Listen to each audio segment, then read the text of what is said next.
You're looking at Sarah Zuber, the girl with the memorable smile and the bright future ahead of her, as family and friends would tell you. For detectives, though, this face is a constant reminder of a case that remains unsolved. 6 months ago, on March 13th, Zuber's body was found along Near City Road in rural Columbia County. It was Zuber's sister who found her body just feet from the family property. Zuber was an avid walker and went for a walk the night before. That's the last anyone saw of her. Nobody knows what happened. Since her death, we've learned Zuber was homeschooled, but ran cross-country at Rainier schools. She had plans to attend Portland State. She worked at the grocery outlet.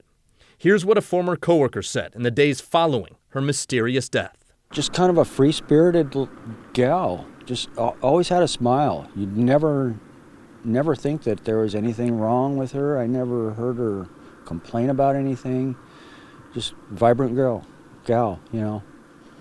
Had the whole world ahead of her. The Zuber family agrees, and they released an emotional statement in hopes it leads to answers. In part, it says, "At times, the grief is unbearable, so much so that only a groan escapes my airway, and the tears flow unceasingly through the lonely night."